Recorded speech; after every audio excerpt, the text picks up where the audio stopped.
गुजरे हैं 2 साल, बिल्कुल कोई कार्यक्रम नहीं, कहीं कुछ नहीं। ये इस तरह के मेले कहाँ लग रहे थे 2 साल से। और हमसे कहा गया जी वर्क फ्रॉम होम, बताओ हम कैसे करें। हमारे लिए बड़ी दिक्कत थी जी। तो मैंने वर्क फ्रॉम होम के तहत घर पर ही कविता सुनाई। ना कोई हंसा, ना किसी ने ताली बजाई, और ना ही कोई पेमेंट जेब में आई। कई कष्ट एक साथ थे जी। फिर मैंने अपनी दूसरी जेब से पैसे निकाल के खुद को पेमेंट दी। इस तरह वर्क फ्रॉम होम की औपचारिकता पूरी की।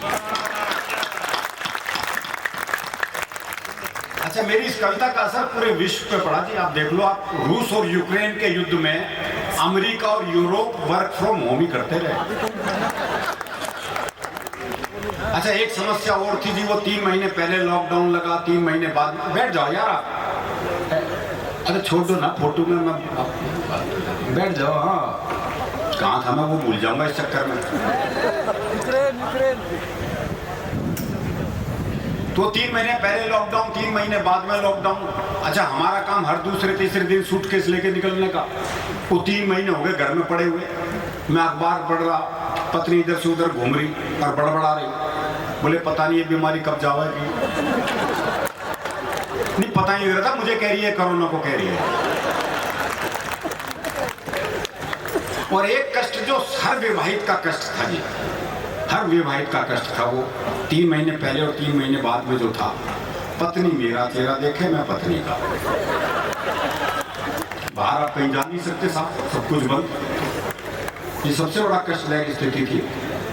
तो मैंने सोचा कुछ पल अलग ढंग से जिया जाए और किसी महिला मित्र को वीडियो कॉल किया जाए, कुछ तो परिवर्तन हो जीवन। ये सोचकर मैंने अपनी सबसे सुंदर महिला मित्र को वीडियो कॉल मिलाया, लेकिन उसने फोन ही नहीं उठाया। थोड़ी देर बाद लैंडलाइन पर उसका फोन आया। मैंने फोन ना उठाने की शिकायत की तो उसने समझाया, देखो सारे ब्यूटी पार्लर बंद है, अपना चेहरा नहीं दिखाऊंगी। मैं भी भाभी जी की तरह चुड़ैली लग रही हूं, इसलिए वीडियो कॉल नहीं उठाऊंगा। अच्छा, एक और कष्ट, मतलब एक कविता बिल्कुल पूनम ने भी नहीं सुनी, अर्जुन ने भी नहीं सुनी, वीरेंद्र मधुर जी ने भी सुनी, तीनों के लिए नहीं है, सुरेंद्र जी सुन चुके बस। कोरोना काल के बाद पहला कवि सम्मेलन। कोरोना काल के बाद कवि सम्मेलन का एक दृश्य कविता है, आप एक दृश्य आपके सामने आएगा, आप आनंद लेंगे बस। कोरोना काल के बाद कवि सम्मेलन का पहला आमंत्रण मिला तो रोम रोम खुशी से खिला। मन हो रहा था बेकाबू, महीनों बाद एक चुटकी कवि सम्मेलन मिलने की कीमत तुम क्या जानो वीरेंद्र बाबू। तालियां सुने, श्रोता देखे, माइक देखे, जमाना बीत गया। ना कहीं गए ना आए, इसलिए पेमेंट पर भी वो नखरे नहीं दिखाए। तुरंत फ्लाइट की टिकट बुक करवाई। अच्छा किया जी मैंने, वो फ्लाइट की टिकट बुक कराते उसका प्रिंट निकलवाया और 3 दिन तक मैं उसी पे लेटा रहा। तुरंत फ्लाइट की टिकट बुक करवाई, कई दिन तक तो नींद ही नहीं आई। फिर वो दिन भी आ गया जब यात्रा पर निकलना था, कवि मित्रों से मिलना था। महीनों से कमरे के कोने में उपेक्षित पड़े सूटकेस को जैसे ही उठाया तो वो तो मुझसे भी ज्यादा प्रसन्न नजर आया। भूल गया सारी शर्मो हया, उंगली की एक छुअन से खुल गया। आप कपड़े रखने की थी बारी, कपड़ों की स्थिति आप जानते क्या थी, सुगत निक्कर बनियान में टाइम कट रहा था। कपड़े बेचारे लटके लटके लटक गए थे। अब कपड़े रखने की थी बारी तो खोल ली अलमारी, शर्ट और पैंट दोनों अकड़ी अकड़ी थी, माथे की छोड़ो पूरे बदन पर त्योरियां पड़ी थी। पानी के छींटे और गर्म स्त्री से उनका बल निकाला और बड़े प्यार से सूटकेस में डाला। अब तो सूटकेस खुशी से फूला नहीं समा रहा था। एयरपोर्ट पर भी मुझसे आगे आगे जा रहा था। काउंटर वाले ने पूछा लगेज, मैंने कहा हैंडबैग है। सुनते ही सूटकेस बौखला गया। मैं उसे अपने साथ रखना चाहता था, वो ये भी भूल गया। खुशी के साथ साथ गुस्से में फूल गया। फूला हुआ सूटकेस देखकर काउंटर वाला बोला, प्लेन छोटा है, ये सामान लगेज में ही जाएगा, गंतव्य पर आपको मिल जाएगा। सूटकेस मेरी तरफ देख के सोच रहा था अब आएगा मजा। महीनों से कमरे के कोने में पड़ा पड़ा इसी ठलुए को तो झाड़ू पोछा लगाते देख रहा था।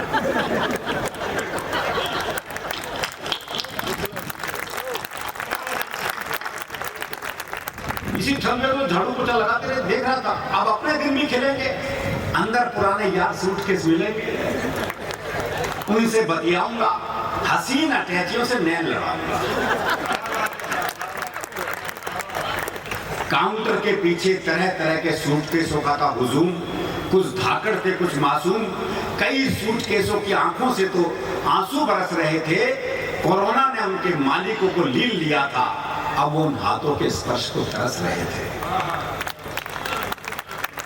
खैर, उनको अपने हाल पर छोड़ मैं विमान की तरफ बढ़ा और ये सोच के चढ़ा कि गेट पर ही हाथ जोड़े, मुस्कुराहट बिखेरे एयर होस्टेस के सुंदर से चेहरे के दर्शन होंगे। पर विमान में घुसते ही निराशा हाथ लगी। पीपीई किट पहने, चेहरे पर मास्क और शील्ड लगाए, एक बिजू का टाइप स्त्री खड़ी मिली। उसका ये रूप हमने 2 घंटे सहा।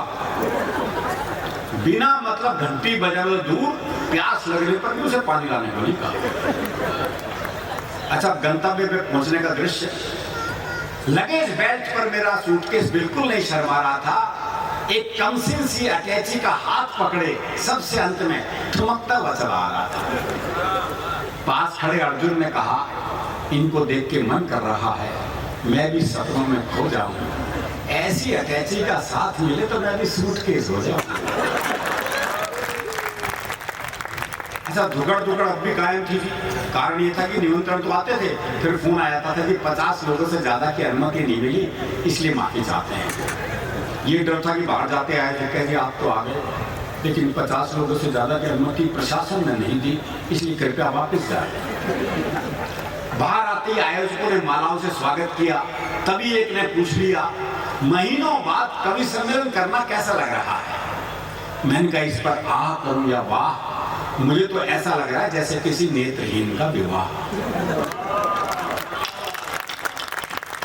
एक नेत्रहीन की सगाई हो गई, जयमाला हो गई, फेरे हो गए, तो पंडित ने दी बधाई, तो नेत्रहीन बोला, काहे की बधाई?